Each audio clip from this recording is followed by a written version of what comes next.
بسم الله الرحمن الرحيم. يا أيها المزمل قم الليل إلا قليلا نصفه أو انقص منه قليلا أو زد عليه ورتل القرآن ترتيلا إنا سنلقي عليك قولا ثقيلا إن ناشئة الليل هي أشد وطئا وأقوم قيلا إن لك في النهار سبحا طويلا واذكر اسم ربك وتبتل إليه تبتيلا رب المشرق والمغرب لا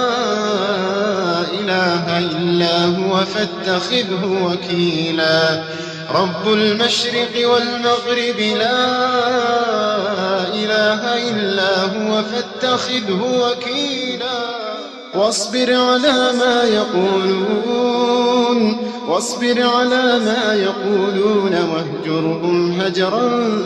جميلا وذرني والمكذبين أولي النعمة ومهلهم قليلا إن لدينا أنكالا وجحيما وطعاما ذا غصة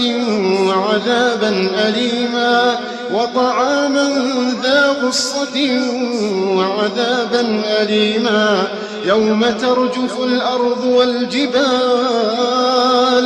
يوم ترجف الأرض والجبال وكانت الجبال كثيبا مهيلا يوم ترجف الأرض والجبال وكانت الجبال كثيبا مهيلا إنا أرسلنا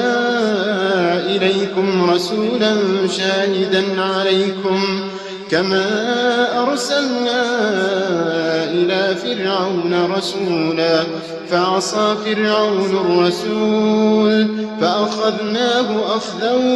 وبيلا فكيف تتقون إن كفرتم يوما يجعل الولدان شيبا فكيف تتقون إن كفرتم يوما يجعل الولدان شيبا السماء منفطر به كان وعده مفعولا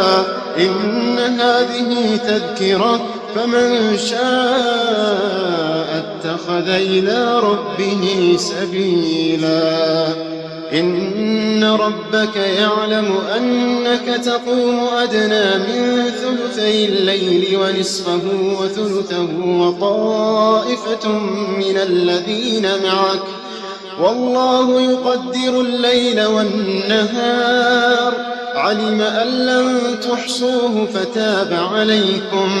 فاقرؤوا ما تيسر من القرآن علم أن سيكون منكم مرضى وآخرون يضربون في الأرض يبتغون من فضل الله وآخرون يقاتلون في سبيل الله فاقرؤوا ما تيسر منه وأقيموا الصلاة وآتوا الزكاة وأقرضوا الله قرضا حسنا وما تقدموا لأنفسكم من خير تجدوه عند الله وما تقدموا لأنفسكم من خير تجدوه عند الله هو خيرا وأعظم أجرا واستغفروا الله إن الله غفور رحيم.